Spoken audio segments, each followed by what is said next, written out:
Good morning everyone. बच्चों, आज start करते हैं डेमोक्रेटिक पॉलिटिक्स। फर्स्ट लेसन है ये, what is democracy, why democracy. तो इसमें हम सीख रहे हैं बच्चों, डेमोक्रेसी कहते हैं किसको हैं। डेमोक्रेसी सरकार का ऐसा रूप होता है जहां पर शासक को लोग चुनते हैं। तो ये किसकी सरकार हो गई? जनता की सरकार होती है। यहाँ पर चूंकि जो मुखिया होता है उसको लोगों के द्वारा चुना जाता है। अब डेमोक्रेटिक गवर्नमेंट और नॉन डेमोक्रेटिक गवर्नमेंट में यही मेन फर्क है कि नॉन डेमोक्रेटिक में जनता चुनाव नहीं करती। एक राजा का राज होता है जिसे जनता नहीं चुनती है, जबकि डेमोक्रेसी के अंदर जिस रूलर को, जिस रिप्रेजेंटेटिव को चुना जाएगा उसका चुनाव वोट डाल करके जनता करेगी। अब लोगों द्वारा चुने गए शासक ही सारे फैसले करते हैं। फिर चुनाव लोगों के लिए एक निष्पक्ष अवसर और इतने विकल्प देता है कि वे चाहे तो शासक को बदल सकते हैं। लोगों के पास ये राइट होता है कि जब चुनाव आता है तो वो रूलर को चेंज कर सकते हैं। और ये विकल्प, ये अवसर सब लोगों को समान रूप से मिलता है। इस चुनाव से बनी सरकार संविधान द्वारा तय आधारभूत कानूनों और नागरिक अधिकारों के दायरे को मानते हुए काम करती है। देखिए क्या लिखा है बच्चों।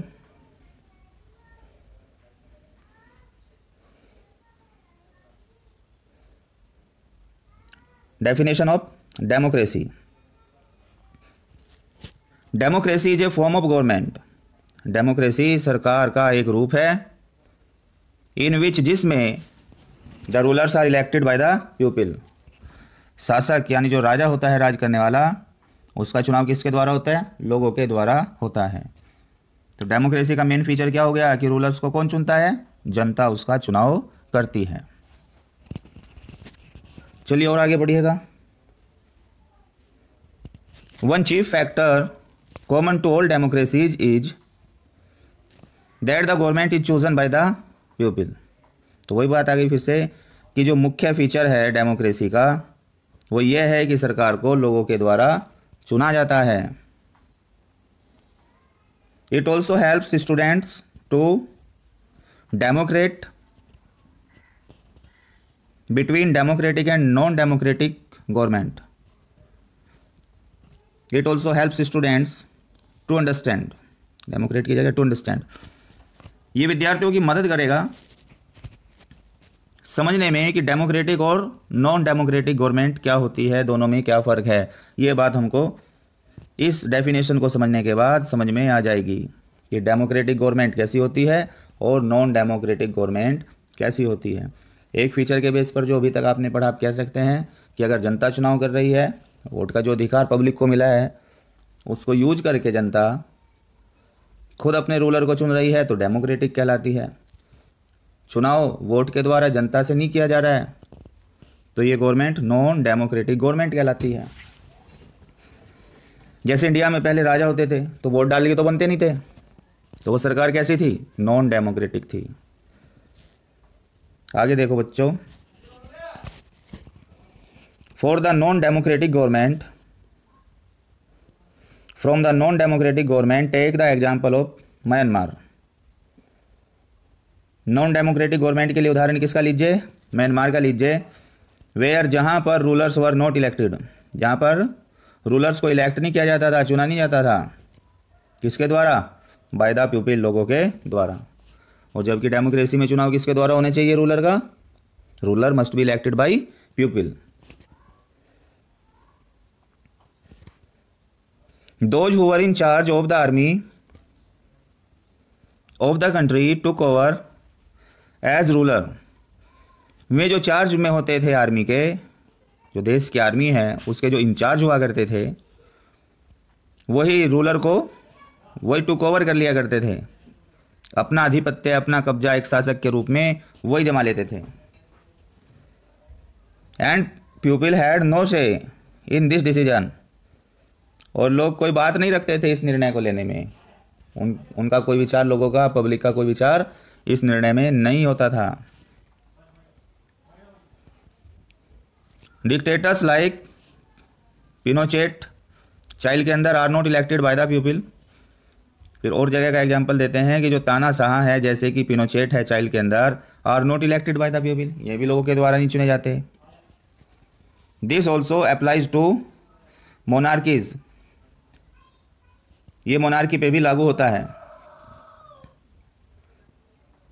तो यहाँ तक हमने मेन एक ही फीचर पढ़ा है कि डेमोक्रेसी में ruler must be elected by people, लोगों के द्वारा रूलर का चुनाव होना चाहिए। अब मेन फीचर्स आगे बताए गए हैं कि डेमोक्रेसी में क्या फीचर होने चाहिए। देखो बच्चों, फीचर्स ऑफ डेमोक्रेसी।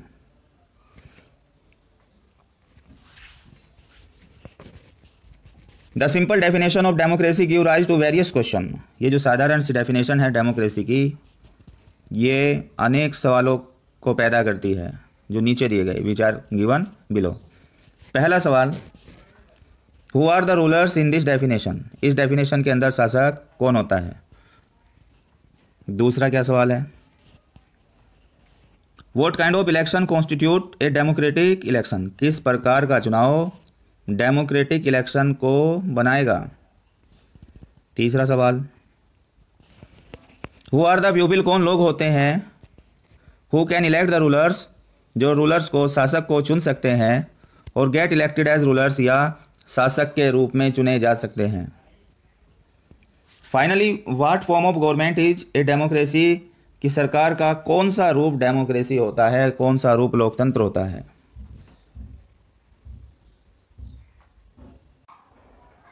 देखो बच्चों, फर्स्ट पॉइंट है major decision by elected leader, जो बड़े डिसीजन है, मुख्य जो डिसीजन है वो चुने गए नेताओं के द्वारा लिए जाते हैं।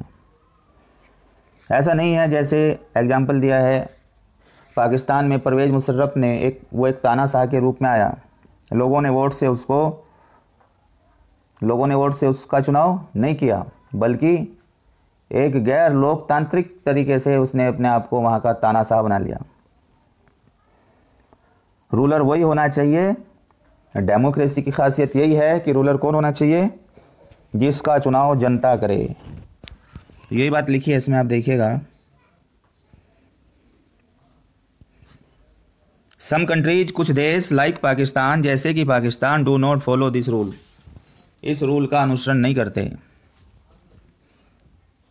इन पाकिस्तान, पाकिस्तान के अंदर जनरल परवेज मुशर्रफ, पाकिस्तान में जनरल परवेज मुशर्रफ ने लीड ए मिलिट्री कॉप इन अक्टूबर 1999, 1999 में अक्टूबर में एक मिलिट्री कॉप का नेतृत्व किया था। ही ओवरथ्रू द डेमोक्रेसी इलेक्टेड गवर्नमेंट, उसने जो डेमोक्रेटिकली चुनी गई सरकार थी उसको उखाड़ फेंका, जिसका चुनाव जनता ने किया था उस सरकार को उसने क्या कर दिया, उखाड़ दिया, ओवरथ्रो कर दिया। And went on to become the president of the country, और देश का प्रेसिडेंट बन गया।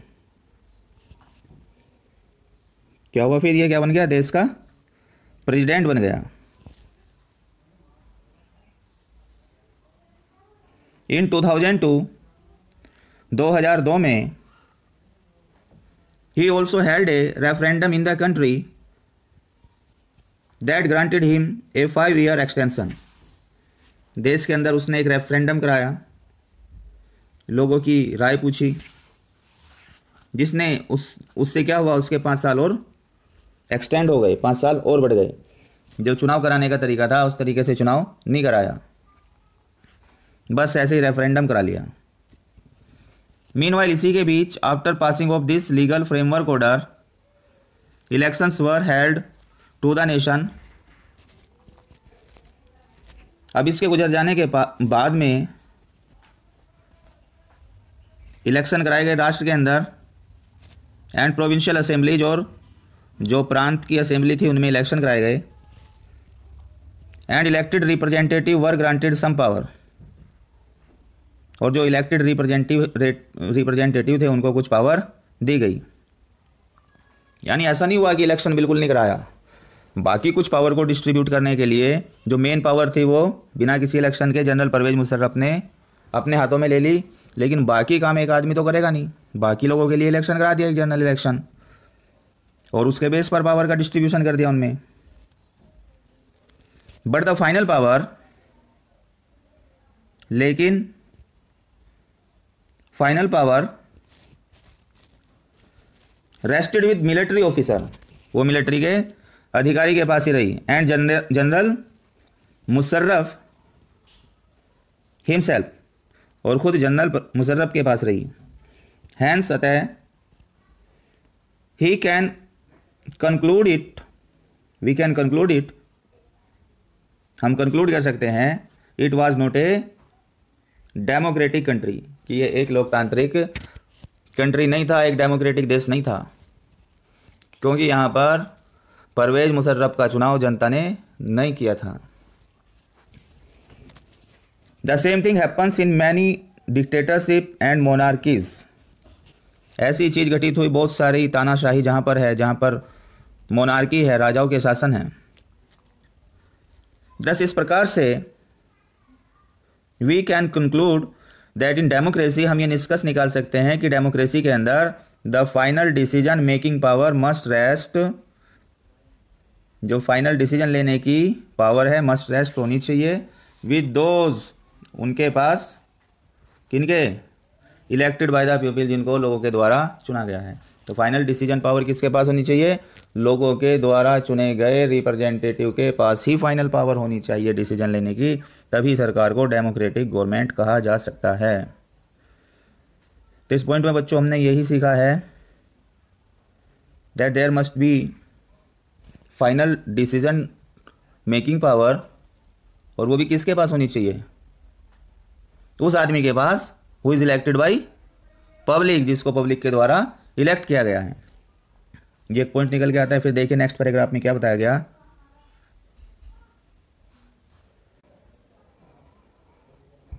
देखो बच्चों, नेक्स्ट फीचर बताया है free and fair election. Election कैसा होना चाहिए, फ्री एंड फेयर होना चाहिए। इलेक्शन में जो इलेक्टोरल कंपटीशन है, पार्टी के बीच में कंपटीशन है, वो फेयर होना चाहिए, किसी की दादागिरी नहीं होनी चाहिए कि यही पार्टी जीतेगी। जीत और हार के सभी चांस जो भी इलेक्शन में आते हैं, जो भी पार्टी आती है, सबके बने रहने चाहिए। चाइना में क्या होता है, वहां पर एक ही पार्टी जीतती रहती है, हारने के चांस ही नहीं है। तो हम इसको नहीं कह सकते कि ये डेमोक्रेसी का फीचर है, इसलिए वहाँ की सरकार भी डेमोक्रेटिक गवर्नमेंट नहीं है। तो यही बात लिखी है, देखिए पढ़ लीजिए इसको एक बार। इन चाइना, चाइना में इलेक्शंस आर हेल्ड, चुनाव कराए जाते हैं। आफ्टर एवरी 5 ईयर्स, प्रत्येक 5 साल के बाद। For electing the countries parliament, देश की पार्लियामेंट का चुनाव करने के लिए। कोल्ड जो कही जाती है, देखो चाइनीज भाषा का वर्ड है, बड़ा अटपटा आपको लगेगा। क्वेंगो, रैनमिन, डेबियो, दोई, ये चाइनीज वर्ड है। National people Congress, English word हो गया इसका, नेशनल पीपल कांग्रेस। ये देश की पार्लियामेंट हो गई, इसका चुनाव करने के लिए हर 5वें साल इलेक्शन कराए जाते हैं। ठीक, 5 साल होते ही इलेक्शन कराए जाते हैं चाइना में। बिफोर कंटेस्टिंग इलेक्शन, इलेक्शन को लड़ने से पहले, उसमें हिस्सा लेने से पहले, एक कैंडिडेट नीड्स द अप्रूवल, एक कैंडिडेट को ज़रूरत होती है अप्रूवल लेने की of the Chinese communist party, China की कम्युनिस्ट पार्टी से। तो ये तो डेमोक्रेसी नहीं हो सकती, सबके पास में इक्वल चांस होने चाहिए कि उनका चुनाव हो सके। यहाँ पर किससे अप्रूवल लेना मजबूरी हो रही है, चाइनीज कम्युनिस्ट पार्टी से। तो ये डेमोक्रेसी का फीचर नहीं है। देखो आगे क्या लिखा है, the government is always formed, सरकार को हमेशा बनाया जाता है by the communist party, communist party के द्वारा। Alternatively since it's independence in 1930, वैकल्पिक तौर पर इसकी आज़ादी से जो 1930 में है तब से Mexico holds election every 6 years to elect its president. Mexico हर 6 साल में इलेक्शन कराता था प्रेसिडेंट को इलेक्ट करने के लिए। But until 2000 every election was won by A party, लेकिन 2000 तक हर इलेक्शन को जीत लिया जाता था एक पार्टी के द्वारा, PRI, इंस्टीट्यूशनल रिवोल्यूशनरी पार्टी जिसे कहते हैं। तो बताइए बच्चों, should we consider the election described above के ऊपर जिन इलेक्शन का यहाँ पर वर्णन किया जा रहा है, क्या ये है example of people electing their rulers? क्या ये उन लोगों की मिसालें हैं, उन लोगों के एग्जाम्पल हैं जो अपने रूलर्स को इलेक्ट करते हैं? Reading these examples, in example को पढ़ करके वी गेट ए सेंस, हम एक सेंस पाते हैं दैट वी कैन नॉट, आकि हम नहीं कह सकते कि यहाँ पर कुछ भी डेमोक्रेसी का फीचर दिखाई दे रहा है। Democracy must be based on a free and fair election, democracy आधारित होनी चाहिए फ्री और फेयर इलेक्शन पर, where those currently in power have a fair chance of losing, जहाँ पर जो पावर के अंदर हैं, फिलहाल मौजूद है पावर में, उनमें हार के भी चांस होने चाहिए। अगर अगली बार इलेक्शन लड़ेंगे तो उनके लिए ये भी चांस होना चाहिए कि मैं हार भी सकते हैं। अगर ये पहले से निश्चित है कि ये पार्टी कभी नहीं हारेगी तो इसका मतलब डेमोक्रेसी मौजूद नहीं है, डेमोक्रेसी का फीचर नहीं है, ये पहले से वोट डालने से पहले निश्चित की जा चुकी बात है। ये डिपेंड करनी चाहिए on the basis of fair election.